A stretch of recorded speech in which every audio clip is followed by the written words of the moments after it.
Exclusive, U.S. seizes Venezuela President Nicolas Maduro's airplane in the Dominican Republic.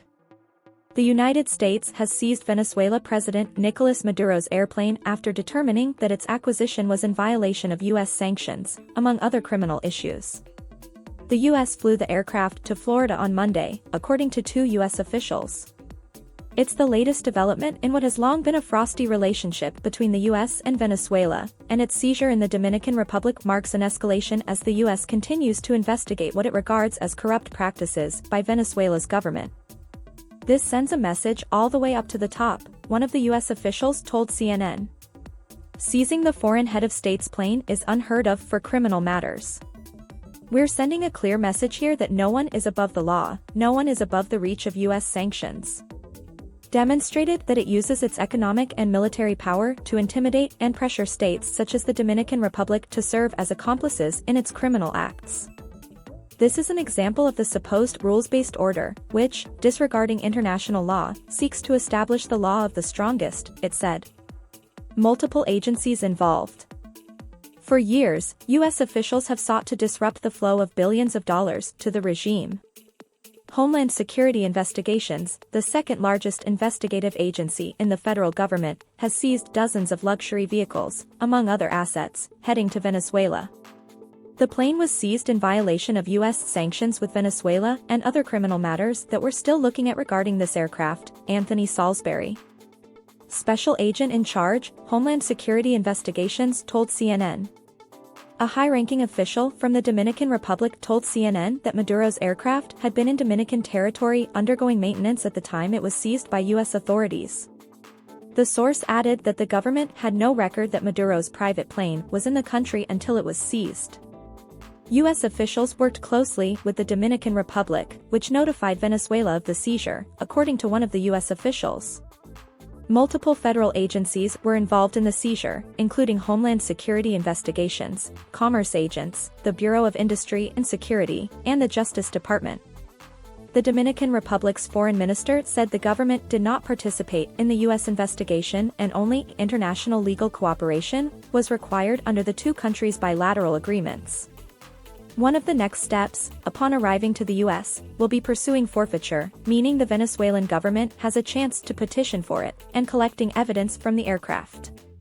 The U.S. recently placed pressure on the Venezuelan government to immediately release specific data regarding its presidential election, citing concerns about the credibility of Maduro's claimed victory. Venezuela's opposition has published more than 80% of tallies printed and collected from voting machines across the country. Though partial, the documentation appears to show that the opposition candidate Edmundo González Urrutia actually won the vote, several experts told CNN. The situation in Venezuela has had implications for U.S. politics as millions flee the country, many of whom have chosen to migrate to the U.S.-Mexico border. Earlier this year, the U.S. reimposed sanctions on Venezuela's oil and gas sector in response to the Maduro government's failure to allow an inclusive and competitive election to take place. After the controversial re-election of Maduro on July 28, Venezuela suspended commercial flights to and from the Dominican Republic. Federal agencies, including HSI, have long been going after the Venezuelan government over corruption concerns.